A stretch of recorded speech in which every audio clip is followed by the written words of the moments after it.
सुपुर्दे खाक हुआ मुख्तार अंसारी। गाजीपुर के कालीबाग कब्रिस्तान में सुपुर्दे खाक हुआ मुख्तार अंसारी। हजारों की संख्या में उमड़े मुख्तार के समर्थक। सिर्फ परिवार वालों को मिली मिट्टी देने की अनुमति। जनाजे में समर्थकों की भारी भीड़। बाहर से आए लोगों को कब्रिस्तान के अंदर नहीं जाने दिया गया। मुख्तार अंसारी के जनाजे के साथ कब्रिस्तान के पास आए समर्थक कब्रिस्तान के अंदर जाने की कोशिश कर रहे हैं। मौके पर मौजूद प्रशासन ने लोगों को कब्रिस्तान के अंदर से जाने से रोका। समर्थकों की भारी भीड़ और सुरक्षा के बीच हुई मुख्तार अंसारी के जनाजे की नमाज कड़ी सुरक्षा के बीच सुपुर्दे खाक के लिए जनाजे को कब्रिस्तान ले जाया जाएगा। मुख्तार अंसारी के जनाजे के दौरान लोगों के छलके आंसू। कब्रिस्तान पहुंचे मुख्तार के भाई अफजाल अंसारी। जनाजे में अंसारी परिवार के समर्थक रहे मौजूद। मां की कब्र के पास दफनाया गया मुख्तार अंसारी का शव। कब्रिस्तान के बाहर भारी सुरक्षा बल मौजूद। चप्पे चप्पे पर पुलिस बल तैनात। अंसारी के जनाजे में सिर्फ परिवार वालों को शामिल होने की अनुमति। मौके पर भारी पुलिस बल मौजूद। जनाजे के दौरान एक्स्ट्रा फोर्स लगाई गई। पुलिस ने पूरे रास्ते को ब्लॉक किया। अंसारी का शव गाजीपुर के पहुंचने के बाद अंसारी के घर पर लोगों की भीड़। लोगों ने लगाए जिंदाबाद के नारे। सुरक्षा के भी करें इंतजाम। अंतिम दर्शन के लिए अंसारी के घर पर जुटा भारी संख्या में लोगों का जमावड़ा। पूरे गांव में भारी पुलिस बल तैनात। जनाजे को लेकर सुरक्षा के कड़े इंतजाम किए गए। मुख्तार अंसारी के जनाजे में शामिल होने पहुंचा साबुद्दीन का बेटा ओसामा। जनाजे की नमाज में शामिल होने के लिए मुख्तार अंसारी के स्थित घर पहुंचा। मोहम्मदाबाद स्थित मुख्तार के घर पर ग्लास चैम्बर में रखा गया था मुख्तार अंसारी का शव। भारी संख्या में अंसारी के समर्थक रहे मौजूद। जेल में बंद मुख्तार के बेटे अब्बास अंसारी को जनाजे में आने की नहीं मिल सकी अनुमति। अफजाल के वकील ने सुप्रीम कोर्ट का दरवाजा खटखटाया लेकिन कोई हल नहीं निकला। अंसारी के सुपुर्दे खाक से पहले प्रशासन के आला अधिकारियों ने कब्रिस्तान का किया मुआयना। जिलाधिकारी कार्यक्रम अखौरी और एसपी ओमबीर सिंह ने किया मुआयना।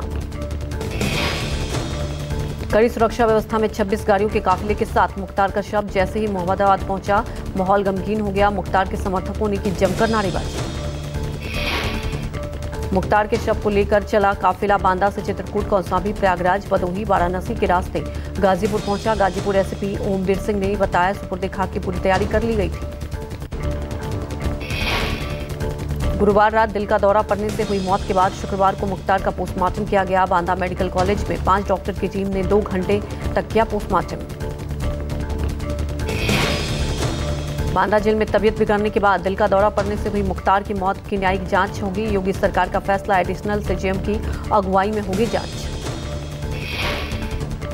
गाजीपुर के पैतृक यूसुफपुर मोहम्मदाबाद में शुक्रवार को सभी बाजार और दुकानें बंद रही। मुख्तार अंसारी की मौत के शोक में बाजार बंद रहे। मुख्तार अंसारी की मौत पर बड़े भाई सिद्दुल्लाह अंसारी का आरोप। 18 मार्च से ही मुख्तार अंसारी की काफी तबीयत खराब चल रही थी।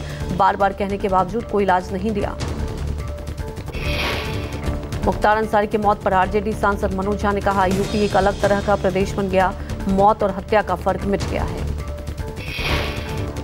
मुख्तार की मौत पर एआईएमआईएम के अध्यक्ष असदुद्दीन ओवैसी ने उठाए सवाल। कहा मुख्तार की मौत की जांच हो। न्यायिक हिरासत में मौत कैसे हुई ये भी पता चलना चाहिए। मुख्तार अंसारी की मौत पर कैबिनेट मंत्री संजय निषाद ने कहा लोग जो संदिग्ध मौत की बात कहते हैं वो जांच का विषय है। आज के दिन विज्ञान पर भरोसा करना चाहिए। सपा नेता शिवपाल सिंह यादव ने मुख्तार की मौत पर उठाए सवाल। कहा संदिग्ध मौत का कोर्ट में लेना चाहिए स्वतः संज्ञान। कांग्रेस प्रवक्ता सुरेंद्र राजपूत ने न्यायिक जांच की मांग की। कहा मुख्तार ने हत्या की आशंका जताई थी। जिस तरह से मुख्तार की मौत हुई वो बीजेपी सरकार पर गंभीर सवाल खड़े कर रही है। लाल कृष्ण आडवाणी समेत 5 लोगों को भारत रत्न समारोह में सबसे पहले राष्ट्रपति द्रौपदी मुर्मू ने एमएस स्वामीनाथन को मरणोपरांत भारत रत्न से सम्मानित किया। कर्पूरी ठोकर, चौधरी चरण सिंह, पीवी नरसिम्हा राव और स्वामीनाथन को मरणोपरांत भारत रत्न। सरकार ने हाल ही में लालकृष्ण आडवाणी समेत 5 लोगों को भारत रत्न देने का ऐलान किया था। लालकृष्ण आडवाणी के खराब स्वास्थ्य को देखते हुए उनके आवास पर जाकर दिया जाएगा भारत रत्न। 31 मार्च को राष्ट्रपति द्रौपदी मुर्मू आडवाणी को उनके घर जाकर भारत रत्न से करेंगी सम्मानित। कर्पूरी ठाकुर को भारत रत्न से सम्मानित किए जाने को लेकर चिराग पासवान ने कहा यह बिहार के सभी लोगों के लिए गर्व का क्षण है।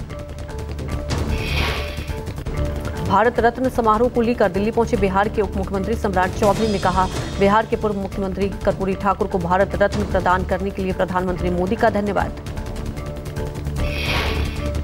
शराब केस में आपकी मुश्किलें कम होने का नाम नहीं ले रही, परिवहन मंत्री कैलाश गहलोत को ईडी ने भेजा समन, शराब केस में पूछताछ के लिए बुलाया। जांच एजेंसियों ने पहले ही आपके कई नेताओं को कर लिया है गिरफ्तार, जांच एजेंसी के मुताबिक कैलाश गहलोत उस ग्रुप का हिस्सा थे। राजस्थान का चुनावी मोर्चा आप संभालेंगे मोदी शाह, 31 मार्च को राजस्थान दौरे पर अमित शाह 7 लोकसभा क्षेत्रों की कोर कमेटी के लेंगे बैठक। पार्टी के वरिष्ठ नेताओं की बैठक लेंगे अमित शाह, जयपुर, धौलपुर, नागौर, दौसा, चूरू, झुंझुनू और करौली लोकसभा क्षेत्र के नेता शामिल होंगे। कल सीकर में रोड शो करेंगे शाह, 1 अप्रैल को चूरू में देवेंद्र झांझरिया के समर्थन में अमित शाह भरेंगे हुंकार। 2 अप्रैल को कोटपुतली में जनसभा को संबोधित करेंगे पीएम मोदी, कोटपुतली के एलबीएस कॉलेज के राव राजेंद्र सिंह के समर्थन में जनसभा करेंगे पीएम मोदी। 3 महीने में चौथी बार राजस्थान आ रहे पीएम मोदी, इससे पहले पीएम डीजीपी आईजी कॉन्फ्रेंस में हिस्सा लेने के लिए जयपुर आए थे। 6 अप्रैल को कांग्रेस की सभा में आएंगे सोनिया और राहुल गांधी, सभा में खड़गे, सोनिया गांधी, राहुल गांधी और प्रियंका गांधी होंगे शामिल। कुछ ही देर में कांग्रेस में शामिल हो सकते हैं पूर्व केंद्रीय मंत्री चौधरी वीरेंद्र सिंह के साथ कुछ विधायक भी हो सकते हैं शामिल। महाराष्ट्र में शरद पवार गुट एनसीपी की पहली लिस्ट आज जारी होगी, शाम 4 बजे तक आ सकती है एनसीपी शरद पवार गुट की पहली लिस्ट। प्रत्याशियों के नामों को लेकर अंतिम फैसला होने के बाद पहली लिस्ट होगी जारी। बाराबंकी से शरद पवार की बेटी सुप्रिया सुले को टिकट मिलने की पूरी संभावना। डिंडोरी से भास्कर भागने को मिल सकता है मौका, भिवंडी से बाल्या मारमा उर्फ बन सकती हैं उम्मीदवार। केंद्र की मोदी सरकार के खिलाफ कांग्रेस का आज से 2 दिवसीय देशव्यापी प्रदर्शन, टैक्स आतंकवाद का आरोप लगा रही कांग्रेस आज और कल सभी राज्यों और जिला मुख्यालयों पर करेगी प्रदर्शन।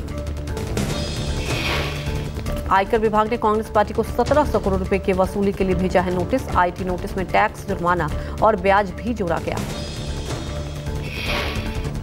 अजय माकन ने कहा कि इनकम टैक्स के जिन नियमों की आड़ में कांग्रेस को परेशान किया जा रहा है उन्हीं नियमों को लेकर बीजेपी को छूट दी जा रही है। बीजेपी पर 4600 करोड़ रुपए का जुर्माना है, आयकर विभाग को इस रकम के भुगतान के लिए मांग उठानी चाहिए।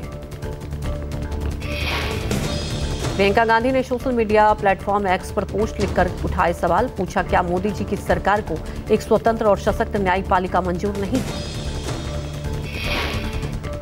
प्रियंका गांधी ने ट्वीट कर लिखा, इलेक्टोरल बॉन्ड पर सुप्रीम कोर्ट ने एक निर्णय से घोटालों की परतें खुली है। स्वयं प्रधानमंत्री का न्यायपालिका पर नकारात्मक टिप्पणी करना बताता है कि दाल में कुछ ज्यादा ही काला है।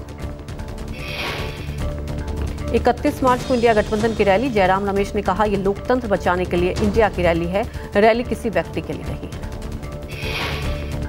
जयराम रमेश ने कहा इंडिया के 28 दलों की रैली है, ये दूसरा शंखनाद है। पहली रैली मुंबई में 17 मार्च को हुई थी। जयराम रमेश का पीएम मोदी पर आरोप, कहा पीएम चाहते हैं विपक्ष चुनाव लड़ने की स्थिति में ही ना रहे। 2 मुख्यमंत्री और कई मंत्री गिरफ्तार किए जा चुके हैं। दिल्ली सीएम केजरीवाल की गिरफ्तारी के खिलाफ इंडिया गठबंधन के हुंकार, 31 मार्च को रामलीला मैदान में जुटेंगे विपक्षी नेता, रैली में शामिल हो सकती हैं सोनिया गांधी। रामलीला मैदान में एक मंच से कांग्रेस अध्यक्ष खड़गे राहुल गांधी, तेजस्वी यादव, झारखंड सीएम चंपई सोरेन, शरद पवार, उद्धव ठाकरे, सीताराम येचुरी, फारूक अब्दुल्ला भरेंगे हुंकार।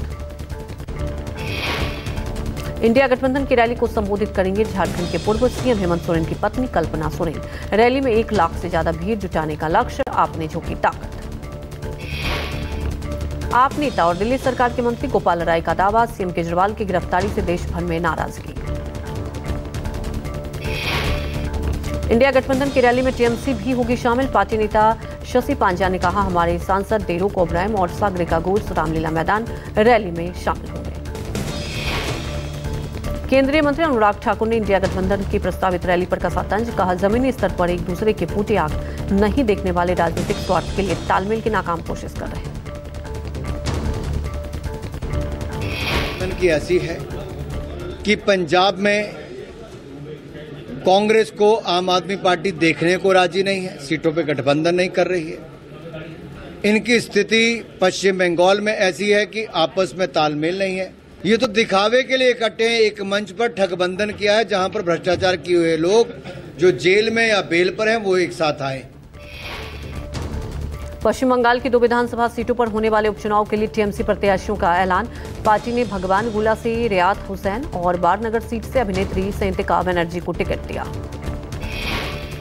लोकसभा के पूर्व अध्यक्ष और कांग्रेस के गद्दावर नेता शिवराज पाटिल की बहू आज बीजेपी में शामिल होंगी।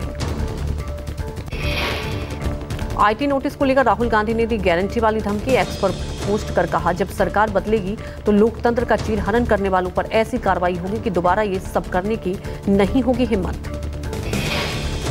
कांग्रेस नेता जयराम रमेश ने इलेक्टोरल बॉन्ड के मुद्दे पर बीजेपी को फिर घेरा। कहा, बीजेपी ने चंदा दो, धंधा लो, ठेका लो, चंदा दो, हफ्ता वसूली और सेल कंपनियों से चंदा के जरिए फंड जुटाया है। कांग्रेस अध्यक्ष मल्लिकार्जुन खड़गे का इंडिया गठबंधन बनाने को लेकर बड़ा दावा। कहा, यह बिहार सीएम नीतीश कुमार की सोच नहीं बल्कि कांग्रेस नेता राहुल गांधी की सोच का नतीजा है। हिमाचल के शिमला में राज्य मंत्री विक्रमादित्य सिंह ने कहा, जब मंडी में आपदा आई और करोड़ का नुकसान हुआ तो उस वक्त कंगना लोगों से मिलने क्यों नहीं आई। मंडी के अंदर इस दशक की सबसे बड़ी आपदा आई, क्या वो एक भी दिन मंडी के एक भी इलाके में लोगों से मिलने आई? क्या उन्होंने बॉम्बे से कुछ सहयोग हिमाचल की जनता का, मंडी की जनता का किया? अमरावती से बीजेपी उम्मीदवार नवनीत राणा ने कहा, देश के लोगों का सपना है, उस सपने को आगे लेकर बढ़ना है और इसे 400 पार में एक अमरावती जरूर रहेगा। भीम आर्मी और आजाद समाज पार्टी के मुखिया चंद्रशेखर को मिली Y+ सुरक्षा। लोकसभा चुनाव के मद्देनजर गृह मंत्रालय का फैसला। असम से ही पूर्वोत्तर राज्यों में आज से पेट्रोल पंप मालिकों की 2 दिवसीय हड़ताल। कमीशन बढ़ाने सहित कई मांगों को लेकर पूर्वोत्तर के सभी राज्य में आज से पेट्रोल पंप बंद रहेंगे। बिहार के डिप्टी सीएम सम्राट चौधरी ने फिर साधा लालू प्रसाद पर निशाना। कहा, लालू जी अपने परिवार को, महिलाओं को ही तवज्जो देते हैं, जबकि हम पूरे देश के महिलाओं और मां बहनों की चिंता करते हैं। राजस्थान के जोधपुर सीट के आज केंद्रीय मंत्री गजेंद्र सिंह शेखावत करेंगे नामांकन। तमिलनाडु के मुख्यमंत्री और डीएमके अध्यक्ष एमके स्टालिन ने सलेम लोकसभा क्षेत्र के पार्टी के उम्मीदवार टीएम सेबल्गिन के लिए प्रचार किया। महाराष्ट्र के ठाणे में मुख्यमंत्री शिंदे ने आगामी लोकसभा चुनाव के लिए रथ यात्रा अभियान शुरू किया। भारी संख्या में जुटे समर्थक। दिल्ली सीएम केजरीवाल को सीएम पद से हटाने की मांग को लेकर एक और जनहित याचिका दायर। दिल्ली हाईकोर्ट में हिंदू सेना ने दायर की याचिका। ईडी समन के खिलाफ अरविंद केजरीवाल की याचिका पर 24 अप्रैल को राउज एवेन्यू कोर्ट में होगी सुनवाई। बिहार में इंडिया अलायंस का हुआ सीट बंटवारा। आरजेडी 26, कांग्रेस 9, लेफ्ट 5 सीटों पर लड़ेगी चुनाव। पूर्णिया सीट को लेकर कांग्रेस नेता पप्पू यादव ने फिर ठोका दावा। पूर्णिया में कांग्रेस का झंडा स्थापित करने का दोहराया संकल्प। पप्पू यादव के टकराव वाले तेवर पर बोले आरजेडी नेता तेजस्वी यादव, हमारा गठबंधन एक पार्टी से है, न कि किसी शख्स से। इंडिया गठबंधन में सीटों को लेकर उभरे तनाव पर बिहार डिप्टी सीएम विजय सिन्हा का तंज। एक परिवारवादी क्षेत्रीय दल के सामने नतमस्तक है। हिमाचल प्रदेश की मंडी सीट से बीजेपी प्रत्याशी कंगना रनौत ने राहुल गांधी पर बोला हमला। कहा, 400 पार कर कांग्रेस नेता को दिया जाएगा जवाब। कांग्रेस ने शुक्रवार शाम लोकसभा उम्मीदवारों की जारी की नौवीं लिस्ट। सूची में कर्नाटक के 3 प्रत्याशी सहित राजस्थान के उम्मीदवार। कांग्रेस ने राजस्थान में भीलवाड़ा और राजसमंद से बतला प्रत्याशी, भीलवाड़ा से दामोदर गुर्जर की जगह सीपी जोशी चुनाव लड़ेंगे। बीजेपी ने राजस्थान और झारखंड विधानसभा उपचुनाव के लिए घोषित किए उम्मीदवार। झारखंड के गांडी सीट से दिलीप कुमार वर्मा को टिकट, राजस्थान के बागीडोरा से सुभाष तंबोलिया प्रत्याशी। कर्नाटक के लोकसभा चुनाव प्रचार के लिए बीजेपी स्टार प्रचारकों को लिस्ट जारी। पीएम मोदी, अमित शाह, नड्डा, सीएम योगी सहित पूर्व मुख्यमंत्री बीएस येदियुरप्पा का नाम भी सूची में शामिल। बिहार में चिराग पासवान के एलजेपी रामविलास ने अपने कोटे की बाकी बची 3 सीटों पर तय किए प्रत्याशी। समस्तीपुर से सांभवी चौधरी, खगड़िया से राजेश वर्मा और वैशाली से वीना देवी को चुनाव लड़ना लगभग तय। गैंगस्टर के गुर्गे के जन्मदिन की पार्टी में भेष बदलकर पहुंची पुलिस। छापेमारी में 70 से ज्यादा लोगों को पुलिस ने पकड़ा। दिल्ली के अशोक विहार के वेंकट हॉल में चल रही थी गैंगस्टर के गुर्गे की जन्मदिन पार्टी। तमंचे पर चल रहा था डांस। दिल्ली एनसीआर में हथियार तस्करी करने वाले से खरीदी गई थी छापेमारी में बरामद पिस्टल। यूपी के बुलंदशहर में निर्माणाधीन पुल के 2 बीम गिरे और गंगा नदी पर किया जा रहा था पुल का निर्माण। मामले की जांच शुरू। श्री राम मंदिर स्थापना के बाद से अयोध्या में श्रद्धालुओं का पहुंचना जारी। राम मंदिर में भगवान रामलला के दर्शन के लिए श्रद्धालुओं का सैलाब उमड़ा। रंग पंचमी के अवसर पर महाकालेश्वर मंदिर की भीड़ भस्म आरती में शामिल होने के लिए बड़ी संख्या में लोग पहुंचे। गुड फ्राइडे को लेकर गोवा के चर्च में बड़े पैमाने पर की गई तैयारियां। पंची के चर्च में सामूहिक प्रार्थना के लिए बड़ी संख्या में लोग जुटे। रोहतांग में अटल टनल पर हुई ताजा बर्फबारी से वादियों ने एक बार फिर ओढ़ी बर्फ की चादर। जम्मू कश्मीर के सोनबर्ग के हंग के पास हिमस्खलन, भरभरा कर गिरी बर्फ में कई पर्यटक फंसे।